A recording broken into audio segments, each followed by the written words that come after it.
ಜಯ ಶ್ರೀರಾಮ್. ಎಲ್ಲರಿಗೂ ನಮಸ್ಕಾರ. ಸಣ್ಣ ಕಥೆ, ಒಳ್ಳೆಯ ಸಂದೇಶ.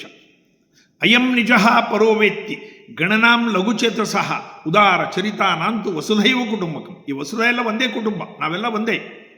ಸಂಗಚ್ಛದ್ವಂ ಸಂವಿಧದ್ವಂ, ಜೊತೆಯಾಗಿ ನಡೀರಿ. ಚರೈತಿ ನಡೀತಾ ಇರ್ರಿ.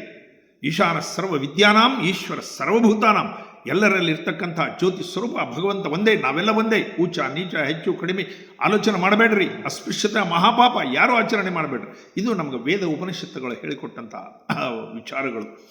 ನನಗೆ ಈಗೂ ಜ್ಞಾಪಕದೇ ಹಿಂದೂ ಸಮಾಜದ ಬಗ್ಗೆ ವಿಶ್ವೇಶತೀರ್ಥ ಮಹಾಸ್ವಾಮಿಗಳು, ಉಡುಪಿ ಮಹಾನುಭಾವರು ಅವರು ಮಾತಾಡಿದ್ದು. ದಿಲ್ಲಿಯ ಒಂದು ಸಭೆಯಲ್ಲಿ 3,500 ಸನ್ಯಾಸಿಗಳು, ದೇಶದ ಎಲ್ಲ ಸನ್ಯಾಸಿಗಳು ಒಂದೇ ವೇದಿಕೆ ಮೇಲೆ ತಂದು ಅವರ ಅಧ್ಯಕ್ಷತೆಯಲ್ಲಿ ಮಾತಾಡಿದಾಗ ಒಂದು ಹೇಳಿದ ಕಥೆ ನನಗೆ ಈಗೂ ಜ್ಞಾಪಕ ಬರ್ತದೆ. ಹಿಂದೂ ಸಮಾಜ ಒಂದು ದೊಡ್ಡ ವಟವೃಕ್ಷ ಇದ್ದಂತೆ. ಬ್ರಾಹ್ಮಣ, ಕ್ಷತ್ರಿಯ, ವೈಶ್ಯ, ಶೂದ್ರ, ದ್ವೈತ, ಅದ್ವೈತ, ವಿಶಿಷ್ಟಾದ್ವೈತ, ಕುಂಬಾರ, ಕಂಬಾರ, ಬಡಿಗ, ಇವರೆಲ್ಲ ಒಂದೊಂದು ಟೊಂಗೆಗಳು, ಶಾಖೆಗಳಿದ್ದಂತೆ. ನಮ್ಮ ಟೊಂಗೆಗೆ ಹೂವು ನೋಡ್ರಿ, ನನ್ನ ಟೊಂಗೆನೇ ಶ್ರೇಷ್ಠ, ನನ್ನ ಟೊಂಗೆನೇ ಸರ್ವೋತ್ತಮ, ಇದಕ್ಕಾದಂಥ ಹೂವು ಯಾರಿಗೂ ಆಗಿಲ್ಲ.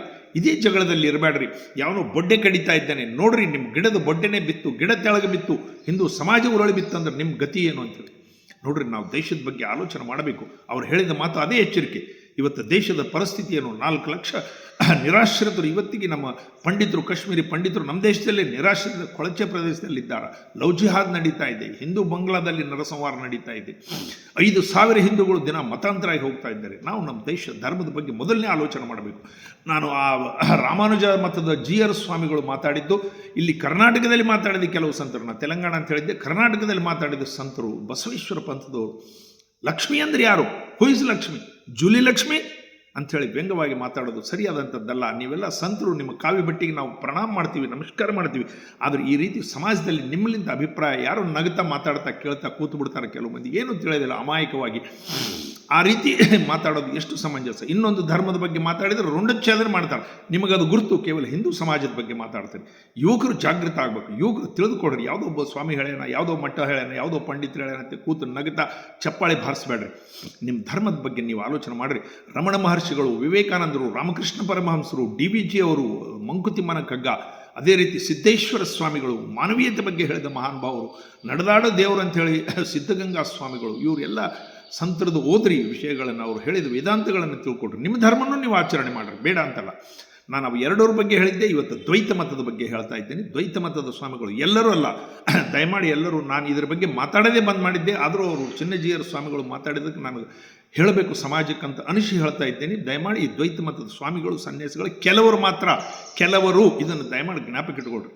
ನಮ್ಮ 4 ನಂಬಿಕೆಗಳು, ಅದ್ವೈತಿಗಳ 4 ನಂಬಿಕೆಗಳನ್ನ ಸತತ ಪ್ರಹಾರ ಫೇಸ್ಬುಕ್ನಲ್ಲಿ, ವಿಡಿಯೋಗಳಲ್ಲಿ, ಪ್ರವಚನಗಳಲ್ಲಿ ಹೇಳೋದ್ರಲ್ಲಿಂದ ಹೆಚ್ಚು ಪ್ರಭಾವ ಆಗ್ತದೆ. ಇದನ್ನು ಕಮ್ಮಿ ಮಾಡಿದಷ್ಟು ಚಲೋ.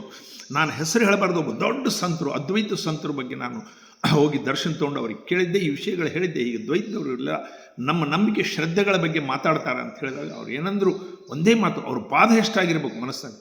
ಅವ್ರು ಹೇಳಿದ್ರೆ ಏನು ಮಾಡೋಕ್ಕಾಗತ್ತಪ್ಪ, ಅವರೆಲ್ಲ ಪಾಕಿಸ್ತಾನಿಗಳು ಅಂತೇಳಿ. ಅಂದರೆ ಎಷ್ಟು ಅವರು ಸಂತರು ಕೂಡ ನೊಂದಿದ್ದಾರೆ. ಆ ರೀತಿ 2-3 ಉದಾಹರಣೆಗಳು. ಒಂದು, ಶಿವ ವಿಷ ಕುಡಿದಿದ್ದಾನಂಥೇಳಿ ಕೋಟಿ ಜನರ ನಂಬಿಕೆ. ಅದಕ್ಕೋಸ್ಕರ ನೀಲಕಂಠ, ನಂಜುಂಡೇಶ್ವರ, ಮೃತ್ಯುಂಜಯ, ಹಾಲ ವಿಷ ಕುಡಿದಿದ್ದ, ದೇವಮೇ ದೇವ್, ಮಹಾದೇವ್ ಅಂತ ಹೇಳಿ ಹೆಸರುಗಳು ಹೇಳ್ತಾರೆ.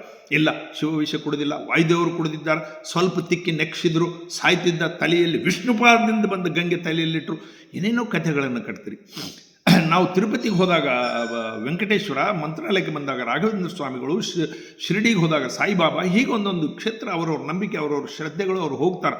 ಇಲ್ಲ, ಕಾಶಿಯಲ್ಲಿ ಶಿವ ಇಲ್ಲ, ಕಾಶಿಯಲ್ಲಿ ಶಿವನ ದರ್ಶನ ಮೊದಲು ಮಾಡಬಾರ್ದು, ಬಿಂದು ಮಾಧವರ ಹತ್ರ ಹೋಗಬೇಕು, ನಾನು ಬಂದಿದ್ದೀನಿ, ಶಿವನ ದರ್ಶನ ಮಾಡ್ಲಾ ಅಂತ ಕೇಳಬೇಕು. ಆಹಾ, ಮಾಡು, ಪರವಾಗಿಲ್ಲ ಅಂತಾರೆ. ಅವಾಗ ಹೋಗಿ ಶಿವ ಕೇಳಬೇಕು. ಶಿವ ಕೇಳ್ತಾನೆ, ಏನೋ ಬಿಂದು ಮಾಧವನ ಹತ್ರ ಹೋಗಿದ್ದೆ ಸ್ವಾಮಿ ಅಂತ ಹೇಳಬೇಕು. ಅವಾಗ ಹೋಗಿ ಪೂರ್ಣ ಫಲ ಅಂತಾರೆ. ಇದು ಸಂತರ ಕಥೆಗಳು ಹೇಳ್ದ. 2ನೇ ಕ್ಲಾಸಿನ ಮಕ್ಕಳಿಗೆ ಹೇಳ್ತಕ್ಕಂಥ ಕಥೆಗಳು. ಏನು ತಹಸೀಲ್ದಾರ್ಲಿ ಚೀಟಿ ತೋರಿ, ಅದು ಗಿರ್ದವ್ರಿಗೆ ತೋರಿಸ್ರಿ, ಗಿರ್ದವ್ ಅಂತ ಕಲೆಕ್ಟರ್ಗೆ ತೋರಿಸ್ರಿ ಅಂದಂಗೆ ಇಂಥದ್ದು ಹೇಗಿರಲಿಕ್ಕೆ ಸಾಧ್ಯ? ನಿಮ್ಮ ಏನೋ ಸಂಸ್ಕೃತ ಶ್ಲೋಕಗಳು ಹೇಳಿಬಿಡ್ತೀರಿ, ಅದರ ಅರ್ಥ ಹೇಳಿದ ಮೇಲೆ ನಮಗದು ತಿಳಿಯೋದಿಲ್ಲ, ನಿಮಗೂ ತಿಳಿಯೋದಿಲ್ಲ, ನಮಗೂ ತಿಳಿಯೋದಿಲ್ಲ. ಬದ್ರಿಗೆ ಹೋಗ್ತಾರೆ, ಕೇದಾರಕ್ಕೆ ಹೋಗಬಾರ್ದು. ಯುದ್ಧ ಆಯಿತು ಭೀಮಸೇನ ದೇವರಿಗೆ. ದೊಡ್ಡ ಸಂತರು ಹೇಳ್ತಾರೆ, ಭೀಮಸೇನ ದೇವರಿಗೆ ಶಿವಗೆ ಯುದ್ಧ ಆಯಿತು, ಯುದ್ಧದಲ್ಲಿ ಶಿವ ಸೋತ, ನಂದಿ ರೂಪ ತಾಳಿ ಒಳಗೆ ಹೋದ, ಭೂಮಿಯಾಗ ಬಾಲ ಹಿಡಿದು ಎಳೆದ, ಸ್ವಲ್ಪ ಮಾತ್ರ ಬಂತು. ಅದೇ ನಂದಿ, ಅದೇ ಶಿವಲಿಂಗ ಅಂತ ಪೂಜೆ ಮಾಡ್ತಾರೆ. ಶಿವನೇ ಹೇಳಿದ್ದಾನೆ, ಇಲ್ಲಿ ಬರಬೇಡ್ರಿ, ವೈಷ್ಣವರು ಬರಬೇಡ್ರಿ, ನನಗೆ ನಾಚಿಗೆ ಬರ್ತದೆ ಅಂತ ಹೇಳಿ. ಏನು ಮಾತುಗಳಿವೆಲ್ಲ 2ನೇ ಕ್ಲಾಸಿನ ಹುಡುಗರ ಕಥೆಗಳು, ಕಾಗಮ್ಮ ಗುಬ್ಬಮ್ಮ ಕಥೆಗಳು. ಯಾವ ಶಿವ 18 ದಿವಸ ಮಹಾಭಾರತ ಯುದ್ಧದಲ್ಲಿ ಛಾಯಾಗಿ ಹಿಂದೆ ನಿಂತಿದ್ದ, ಪಾಶುಪತ ಅಸ್ತ್ರವನ್ನು ಕೊಟ್ಟ, ಅದ ಭೀಮಸೇನ ದೇವರು ಯುದ್ಧ ಆಡೋದು ಹೇಗಾಗ್ತದೆ. ಭೀಮಸೇನ ದೇವ್ರದ್ದು ಮಹಾಭಾರತದಲ್ಲಿ ಬರ್ತದೆ. ಜರಾಸಂಧನ ವಧೆ ಮಾಡುವಾಗ ಕೃಷ್ಣ ಹೇಳಬೇಕಾಯ್ತು ಉಲ್ಟಾ ಮಾಡೋ ಅಂತೇಳಿ, ತೊಡೆಗೆ ಹೊಡಿ ಅಂತ ಹೇಳಬೇಕಾಯ್ತು ಭೀಮಸೇನ ಯುದ್ಧಕ್ಕೆ. ನೀವು ಯಾವುದೋ ಇದರ ಸಲುವಾಗಿ ಏನೋ ಕಟ್ಟುಕಥೆಗಳು ಕಲ್ಪನೆ ಮಾಡಿಕೊಂಡು ಹೇಳೋದು ಅಂಥದ್ದಲ್ಲ. ಶಿವರಾತ್ರಿ ದಿವಸ ಕೋಟಿ ಕೋಟಿ ಜನರು ಉಪವಾಸ ಮಾಡ್ತಾರೆ. ಎಲ್ಲರಿಗೂ ಶಿವ ಅಂದ್ರೆ ಅಷ್ಟು ಇದು. ನೀವು ಉಪವಾಸ ಮಾಡಿರಿ, ಮಾಡದೇ ಇರ್ರಿ ಪರವಾಗಿಲ್ಲ. ಅವತ್ತು ಹೋಳಿಗೆ ಊಟ ಮಾಡ್ತಾರೆ, ಹೋಳಿಗೆ ಅಡಿಗೆ ಮಾಡಿ ಮೊದಲು ವಿಷ್ಣುವಿಗೆ ನೈವೇದ್ಯ ತೋರಿಸ್ತಾರೆ, ಆ ಎಂಜಲು ತಂದು ಶಿವಗೆ ನೈವೇದ್ಯ ತೋರಿಸ್ತಾರೆ. ಆ 2 ಎಂಜಲುಗಳನ್ನು ಇದು ಆಕಳಿಗೆ 33 ಕೋಟಿ ದೇವತೆಗಳು ಇರ್ತಕ್ಕಂಥ ಆಕಳಿಗೆ ಇಡ್ತಾರೆ. ಅಡಿಕೆ ಹಾಕೊಂಡು ಎಲೆ ಅಡ್ಕೊಂಡು ಹೊಟ್ಟೆಲ್ಲ ಒಬ್ಬ ಇವತ್ತು ಊಟ ಆಯಿತು ಹೋಳಿಗೆ ಅಂತೇಳಿ ಬೇಕಂತಾನೆ ತಿರುಗಾಡ್ತಾರೆ. ಇದು ಜನರು ಮಾಡ್ತಕ್ಕಂಥದ್ದು. ಇದರಲ್ಲಿಂದ ಎಷ್ಟು ಅವ್ರ ಮೇಲೆ ಇನ್ನೊಂದು ಮಾನಸಿಕ ಪ್ರಭಾವ ಆಗ್ತದೆ, ಇದನ್ನು ಆಲೋಚನೆ ಮಾಡಬೇಕು. ಇದೇ ರೀತಿ ಅನೇಕ ಶಂಕರ ಭಗವತ್ಪಾದರ ಬಗ್ಗೆ ಹೇಳಬಾರ್ದು. ತೊಬಾ ನಮ್ಮ ಬಾಯಿಲಿಂದ ಮಾತು ಬರಬಾರ್ದು. ಶಂಕರಾಸುರ ರಾಕ್ಷಸ, ಗಂಡಸತ್ತ ಮೇಲೆ ಹುಟ್ಟಿದವ, ಅನೈತಿಕ ಸಂತಾನ.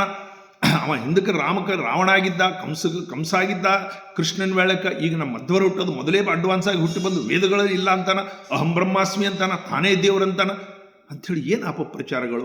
ದೊಡ್ಡ ದೊಡ್ಡ ಸಂತರು ಅವಶ್ಯಕತೆ ಇಲ್ಲ. ಫೇಸ್ಬುಕ್ ವಾಟ್ಸಪ್ಗಳಲ್ಲಿ ಇವೆಲ್ಲ ಬರ್ತಾವೆ.